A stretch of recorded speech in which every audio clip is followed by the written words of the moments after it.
5 hours, so I have to do that early. Yeah. I don't know what. No, you just crack.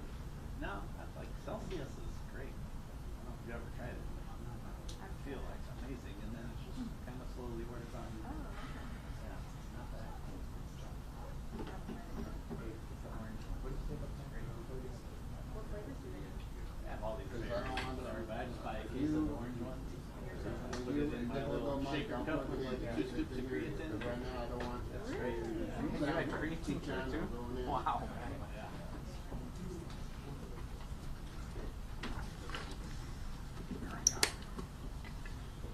Okay, I got about the 2-minute warning here, so we'll start in about a little less than 2 minutes.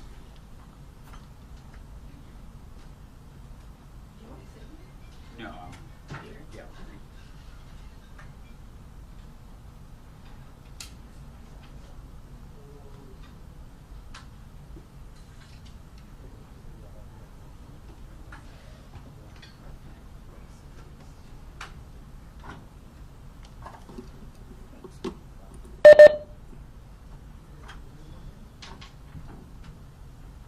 Did you unmute the mic? Yep. Thanks.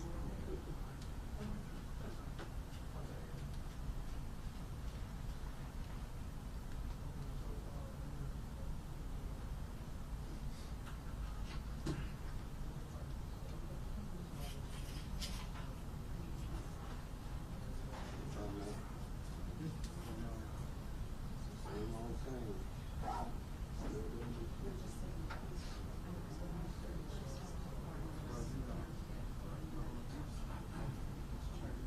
I wish I could. Every day. That's my day.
Yeah, this land's gonna be in the shot in like 2 minutes.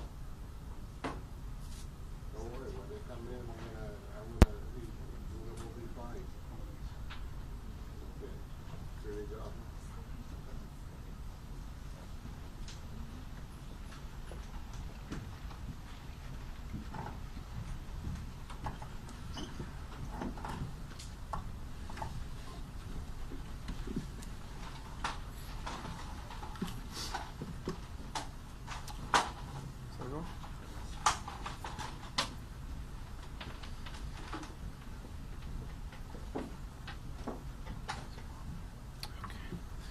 Good morning. I'm Bill Asaley, the Acting United States Attorney for the Central District of California. Today, we are announcing the arrest of 29-year-old Jonathan Rinderknecht for igniting a fire that ultimately burned down the Palisades earlier this year, killing 12 people, destroying more than 6,800 structures, both homes and businesses, and damaging over 1,000 more buildings. The complaint unsealed today charges the defendant with destruction of property by means of fire, a felony that carries a mandatory minimum 5-year federal prison sentence and is punishable by up to 20 years in federal prison. The defendant was arrested yesterday on a federal criminal complaint near his Florida residence, and he's expected to make his initial appearance today in the federal court in Orlando, Florida.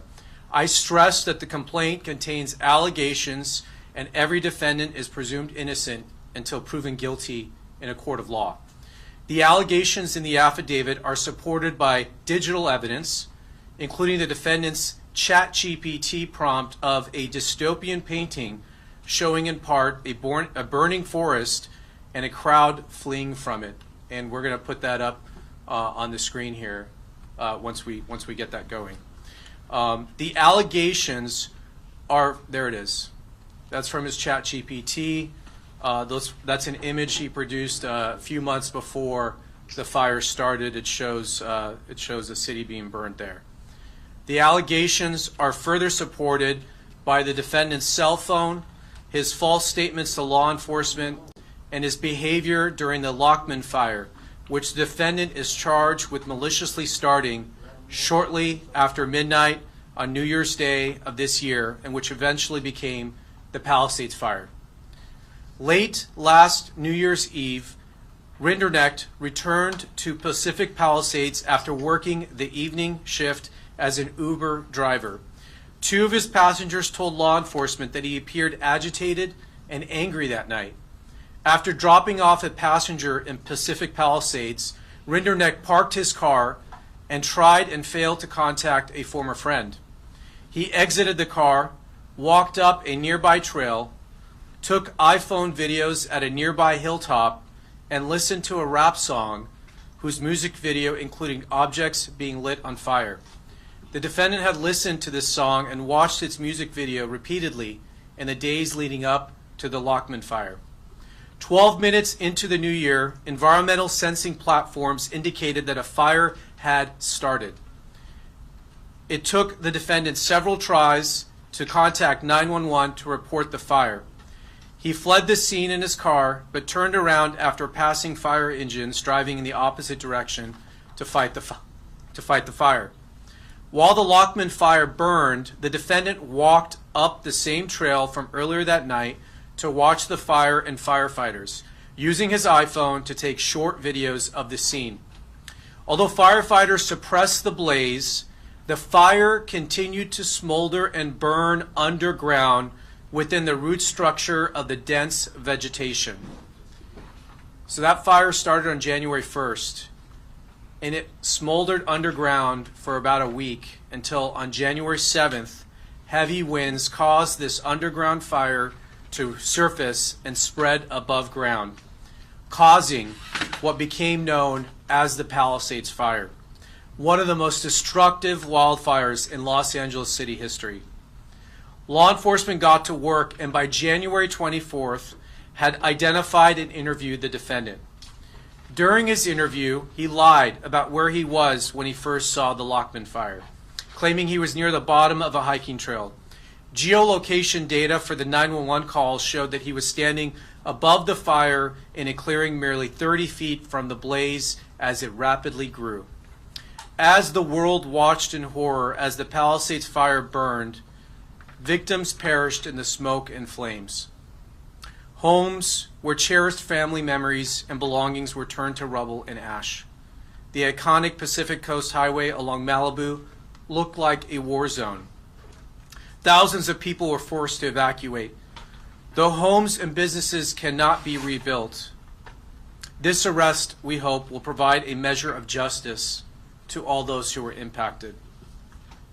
We're going to do questions at the end, and we're going to get into more detail, but I want to thank the outstanding partnership we had in getting this case to where it's at. Thanks to the work of the ATF and investigative support from both the LAPD and the Los Angeles Fire Department and the U.S. Forest Service for their hard work in this investigation. I'm going to turn it over now to Kenny Cooper, who's the special agent in charge of the ATF Los Angeles Field Office.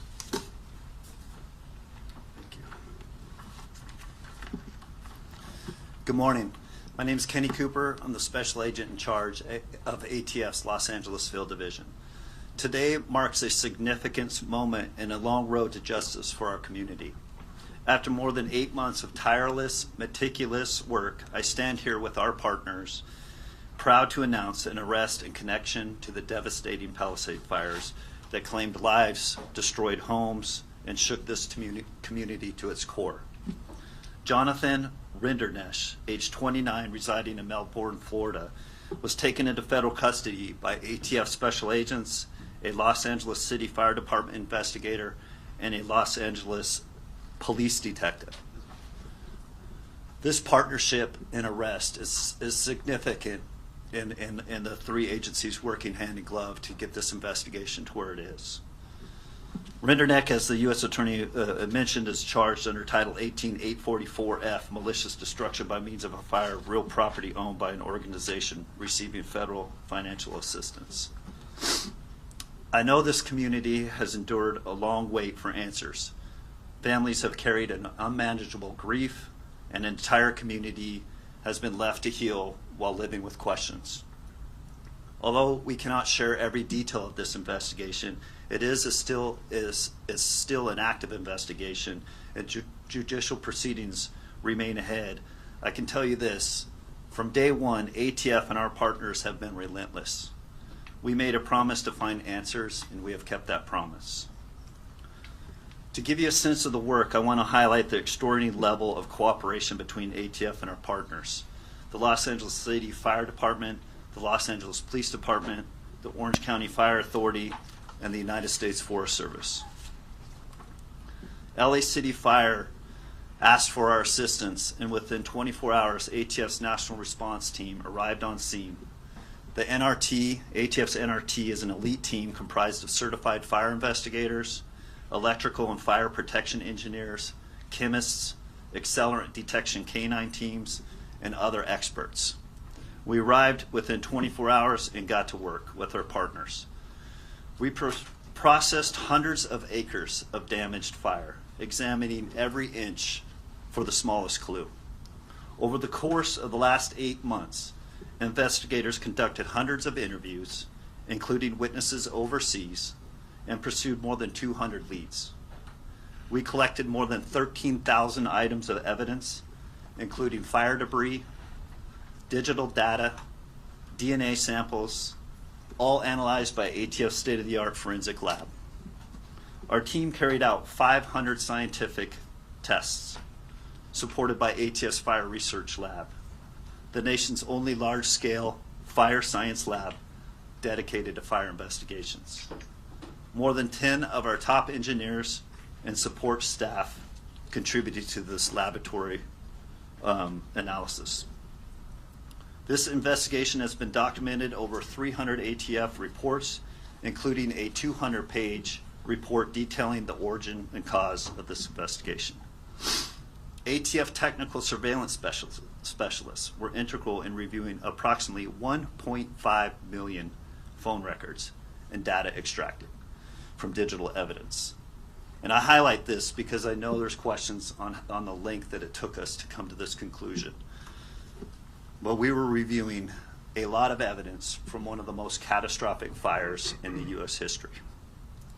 Through this extraordinary team effort, investigators determined that the Palisades fire, reported on January 7th, was caused by an intentionally set fire near a viewpoint along the Temescal Ridge Trail into Pegna State Park on January 1st.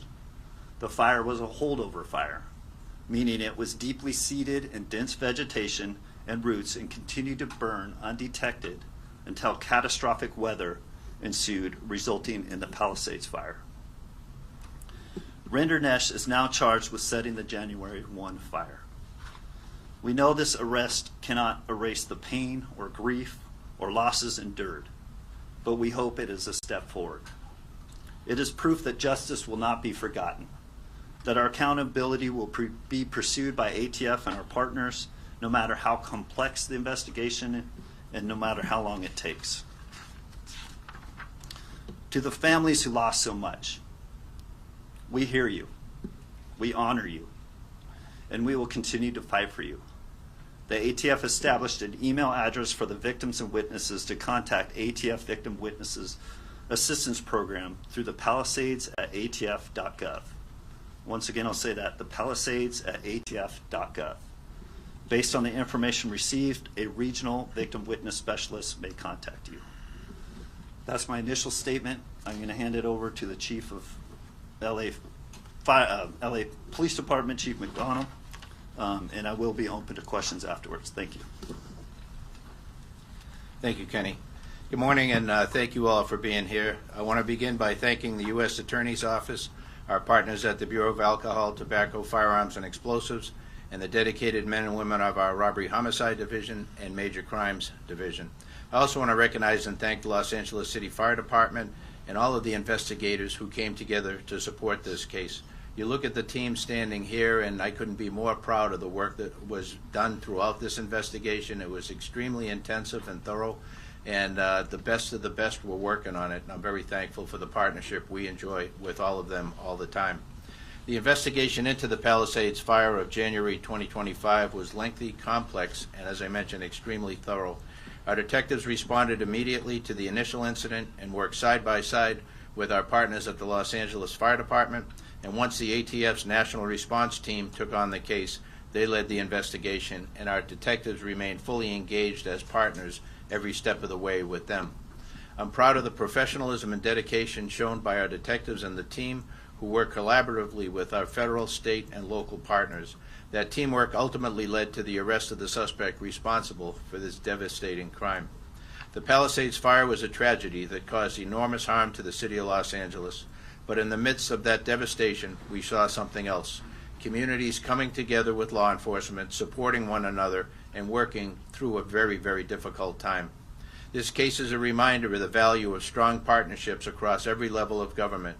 When we stand together, local, state, and federal, we are stronger, more effective, and better able to deliver justice for our communities. I'm deeply grateful to everyone who contributed to this investigation, and I look forward to continuing this strong spirit of collaboration as we work to keep Los Angeles safe. Thank you. I'll now turn it back over to U.S. Attorney Bill Asaley. We will be unsealing the complaint if it hasn't been already. It has much more details than what we've gone over today in there, and that'll be available to you. At this time, we will take a few questions. Bill, do we know how this fire started? Okay, I'll start there. How did Rendernick start the fire? And in the investigation, as investigators spoke to him, what did he specifically say was the reason behind it? I'm not going to get into his specific statements. I can tell you ATF has determined that the fire was ignited with an open flame. Yeah. Did this gentleman ever live in the Palisades, have any direct connection to the Palisades? Was he familiar with these trails, this area? Yeah, he was familiar with this particular neighborhood, and he had a friend who lived in this neighborhood. So he knew this neighborhood. But he never specifically had lived there? He was a resident of Southern California. Do we know what city he lived in? Okay.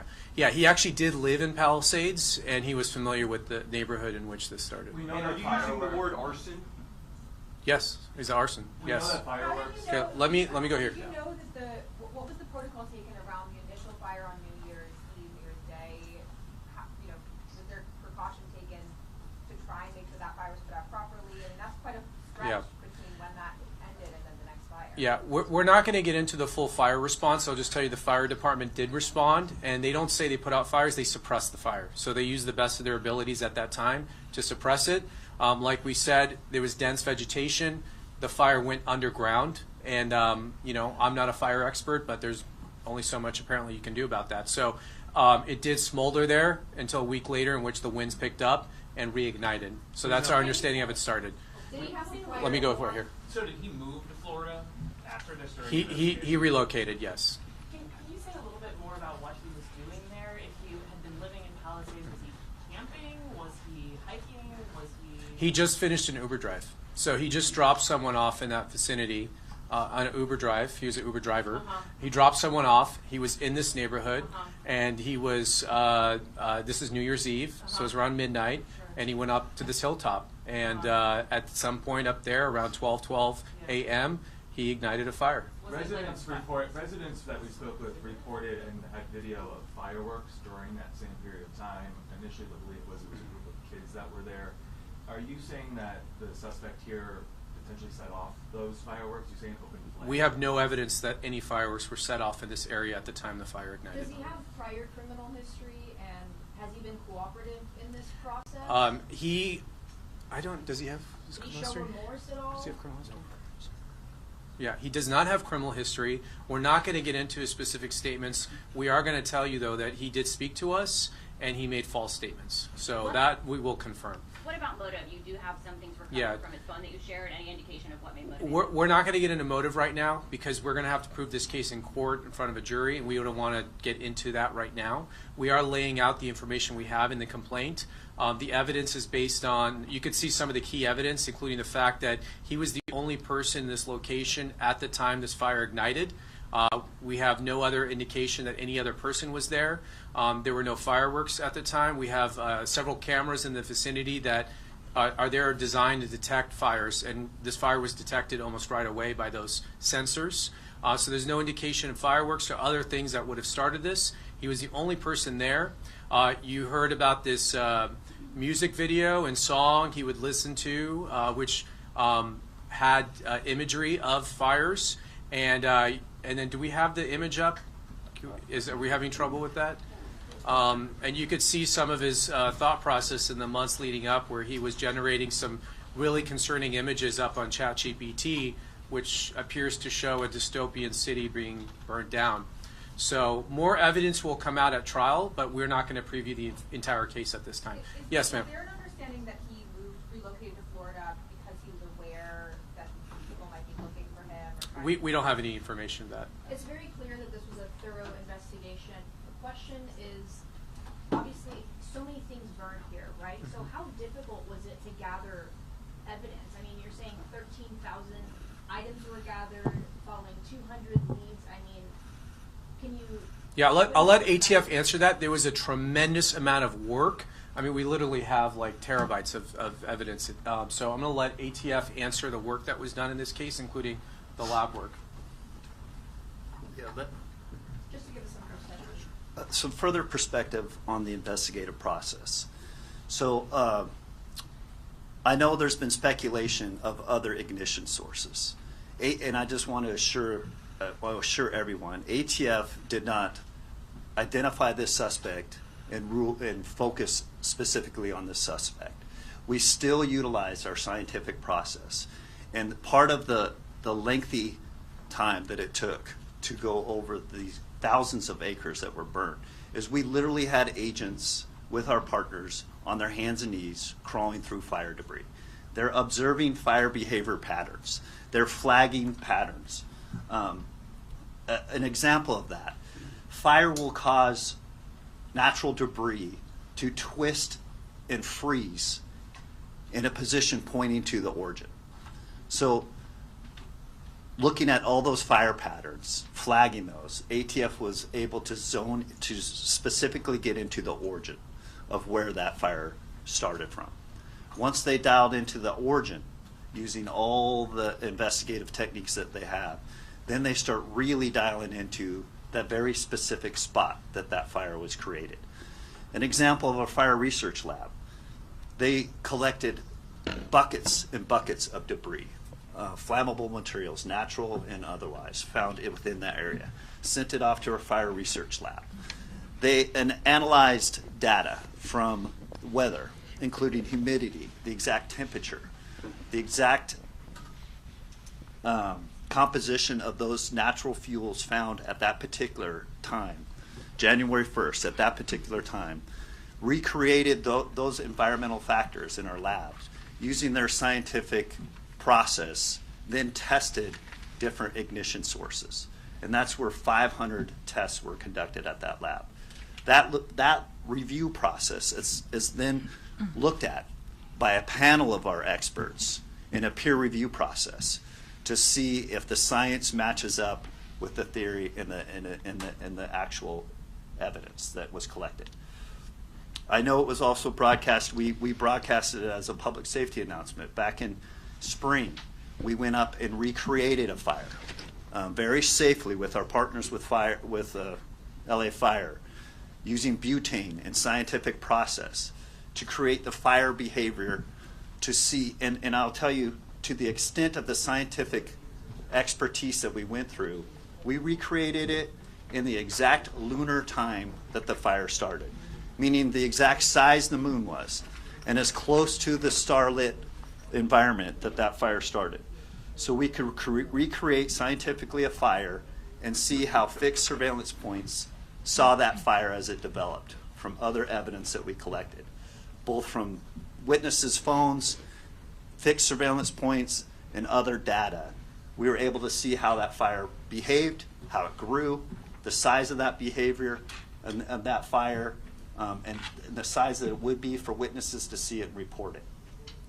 We went through exhaustive efforts to look at potential ignition sources, whether they were fireworks, whether they were down power lines, or any other source of ignition. They went down those investigative paths with exhaustive length to either rule them in or rule them out.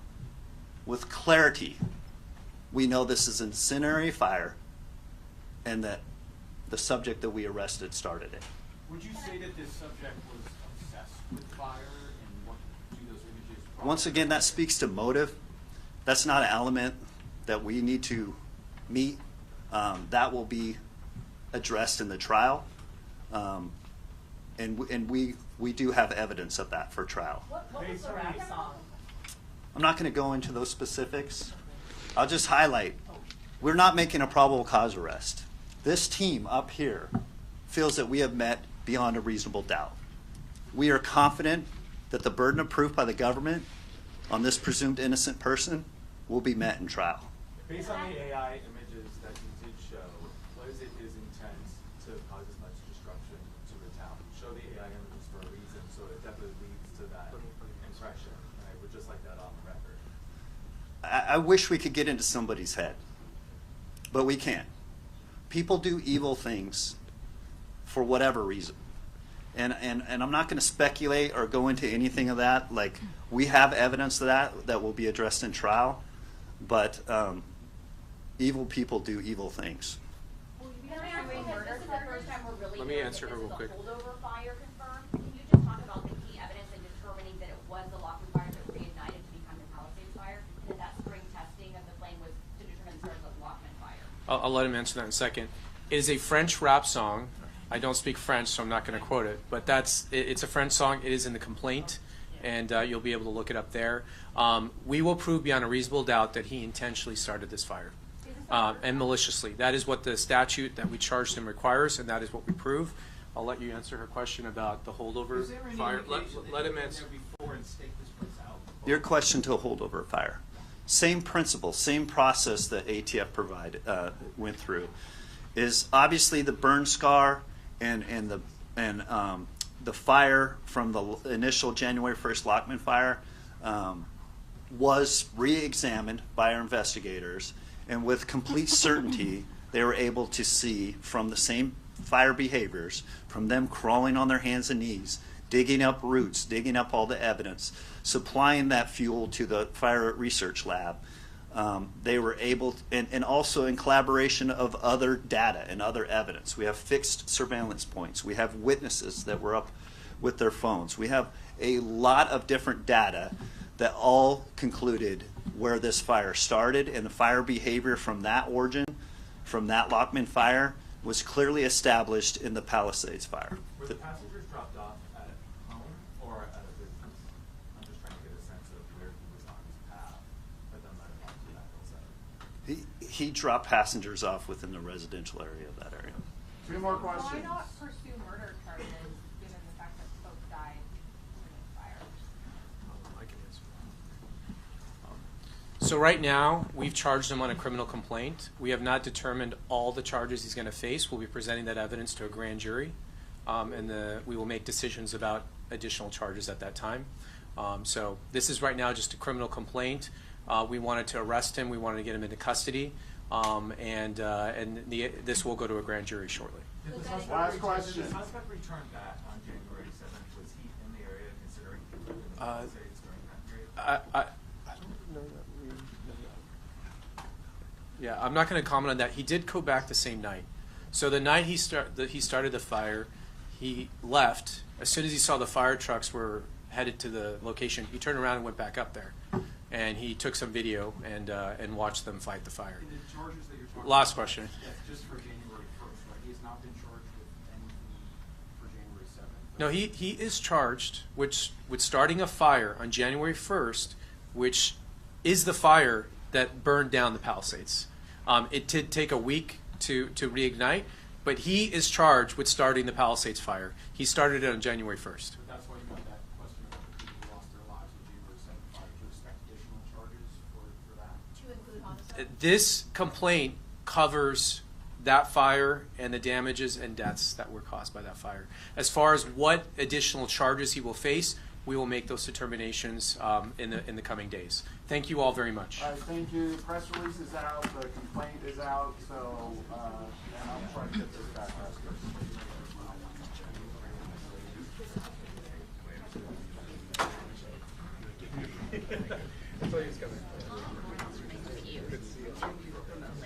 Yeah, next. McDonald, can I steal you for a quick live interview?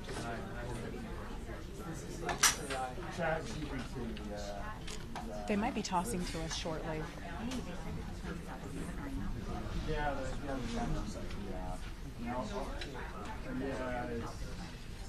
Okay.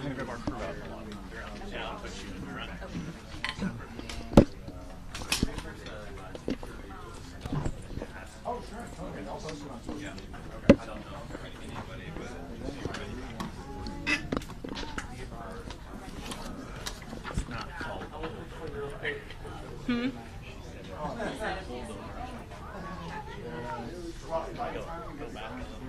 Sure.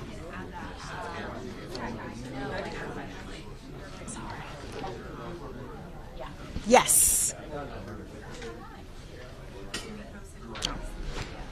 Yes.